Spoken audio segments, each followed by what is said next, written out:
Hey everybody, Game Warrior here. We got an interesting topic for you all today. I would like to converse on what makes horror genre so good. I mean, obviously, there are people out there that don't enjoy the horror genre. I'm one of them usually. I don't particularly enjoy having the shit scared out of me. But there are a few exceptions to this rule. I do have several survival horror games and horror shooters and other such things that I enjoy playing. So, I would like to try and figure out what everybody thinks makes the best qualities of them. Starting off, I'm going to tell you what mine are, and hopefully we'll get some feedback on what everybody else thinks. Now, primarily, for me, I enjoy horror games that I can defend myself in, but, in my opinion, most things that make a survival horror game or any other kind of game that is horror genre based good is a small list containing helplessness, mystery, gore, blood, things like that, things of that nature. But is that really what makes the game good or the movie good? What about jump scares and atmosphere and other such things? Do all of these things play an important role? Well, I think they do.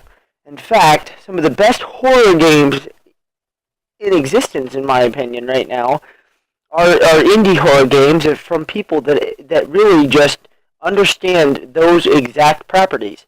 So, with that being said,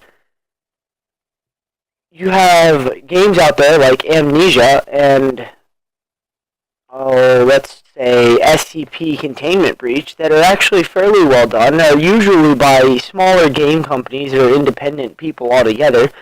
You have games like Five Nights at Freddy's, which I don't personally enjoy playing Five Nights at Freddy's, but I do recognize that it's got a fairly unique and interesting gameplay concept. The gameplay itself likes to go through and try and scare you and startle you and take away your ability to feel safe because of a unique little thing that they do where you can't move. So, what is it that makes a survival horror game terrifying? Well, helplessness. That is a big part of making a survival horror game truly terrifying. If you cannot fight back or only have a limited ability to fight back, that is a terrifying experience. Such as Alien Isolation and Amnesia. You really can't fight back in either of those games. Alien Isolation, you can a little to an extent, but doing so could end up causing you more trouble than just running and hiding. Amnesia, you can't fight back at all. Even looking at the enemies drives you insane. But beyond helplessness, jump scares are, in my opinion, one of the cheapest tactics to get a scare and one of the worst ways to base a survival horror game. Now, I believe this because it just seems so dirty to try and rely solely on jump scares. But you know what? In the right atmosphere, and using jump scares as punishment instead of as a cheap tactic, kind of gives this atmosphere and this build-up where you have that moment where you know that if you can't get this right, if you can't do this right, you're going to get jump scared, and then it happens, and it either doesn't jump scare you, or scares the holy crap out of you, which is one of the biggest things that I have wrong with jump scares. Jump scares are really hit or miss. They can scare a good number of people, maybe most of the people, but there are always going to be people out there that jump scares just don't bother. Or they react differently than you expect them to. You see those videos on Halloween where people pop out of garbage cans and then some big burly dude knocks the guy out. Yeah, that's not so much what you're going for. But you know what else makes a survival horror game, or horror genre, anything for that matter, really terrifying? Atmosphere. Having a good, solid atmosphere.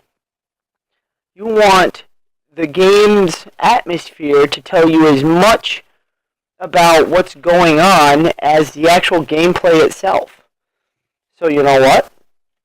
Sure, go ahead and use that terrifyingly awkward screeching or the sound of crunching flesh and bones, that's fine. It's probably going to be effective.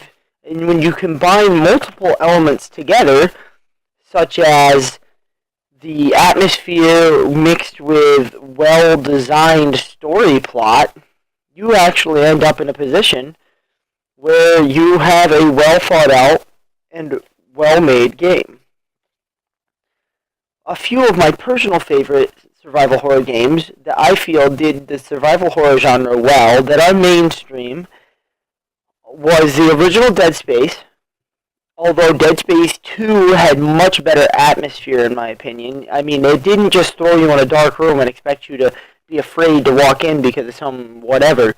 You actually had truly horrifying and graphic imagery that you had to press through, and sequences of which were just unnerving and took you off your guard. I mean, you go through a friggin' elementary school, and it's just horrifying. But you know what else? You can't just have that. Now we've got the atmosphere. So then you have to add in the jump scares, and there are going to be jump scares in survival horror games. There should be at least one or two. This shouldn't be something where you get all jump scares, and Dead Space delivered that. There were sequences where it would take the game's control away from you, and you'd know something was about to happen. They'd jump scare you with something would jump out and try and kill you. You'd have to do something to get it off of you, and there was your jump scare.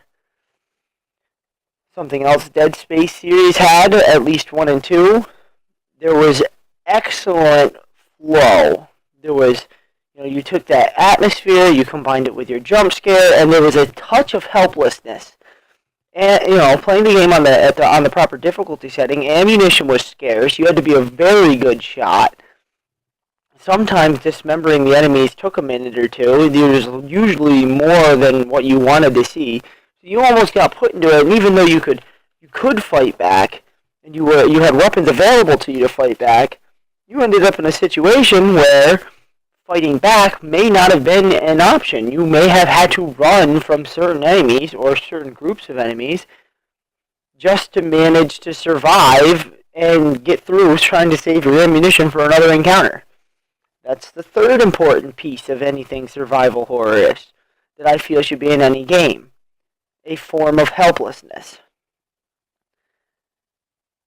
And there are plenty of games out there that do the helpless thing. You have Clock Tower, The Evil Within, Dead Space does it to an extent. Not nearly as much as every other game out there, because you still can, with enough skill, you can run through Dead Space and Dead Space 2 and just shoot everything you see and be fine. But it's there on the higher difficulty settings, at least for 1 and 2. As far as Dead Space 3 is concerned, I'd consider that a horror shooter because you pretty much there's limited jump scares, there's good environment, lots of atmosphere, but you're given so much ammo and access to guns, and you get to make your own. And it's a good game. I really enjoyed the game, but I really don't classify that game as a horror as much as it is Skyrim with zombies. As much as I hate to refer to the necromorphs as zombies because I have this big thing about that, there it is. And what else can you step back and take a look at with survival horror things and really have it be terrifying? You know what that is? Anticipation. The anticipation of something to happen, even if it doesn't. That way, you build somebody, especially if it doesn't, because then you build people up and they're expecting this thing to happen. It doesn't happen, and then they go, okay, it didn't happen. So then they expect it not to happen again, and that's when you really nail them with something. Resident Evil did this pretty well with a couple of sequences where you'd walk by a dead body, it wouldn't let you interact with it, and then when you came back through, it turned out to be a zombie, and it stood up and tried to attack you. Or, you run down this hallway so many times without anything happening, and then one time, randomly, Cerberus jumps through the window, and you have to fight a few Cerberus. And for those of you who aren't a fan of Resident Evil, or don't know, those dogs, the little zombie dog things, are called Cerberus. So, jump scares, atmosphere, anticipation, story, all of these all play important effects in survival horror genre. But you know what I feel truly makes an excellent and unique horror gameplay experience?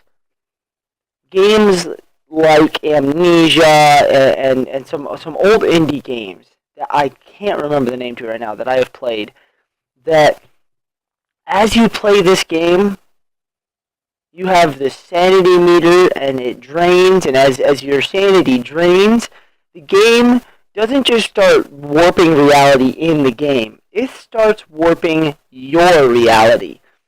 It'll randomly make you think the game is crashed, or it'll randomly make you think you accidentally deleted your save file, or it'll tell you that you'll walk into a room and it'll look like there are no doors in this room, or that things are attacking you even though they're really not.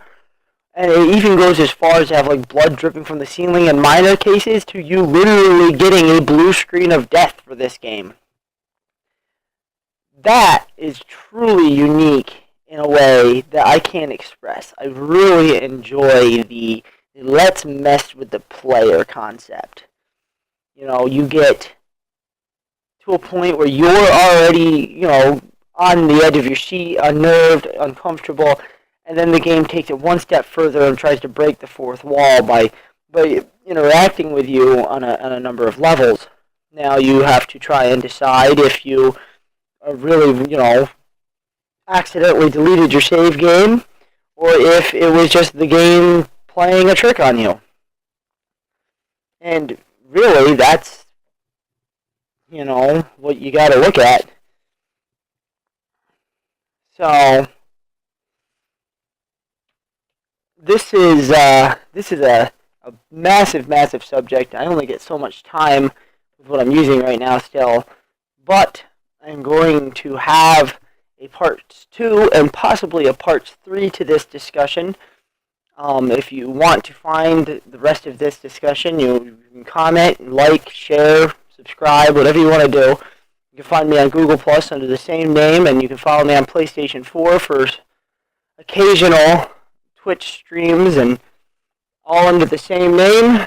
And you guys, remember, I play it, so you know what's up, and prepare for part 2.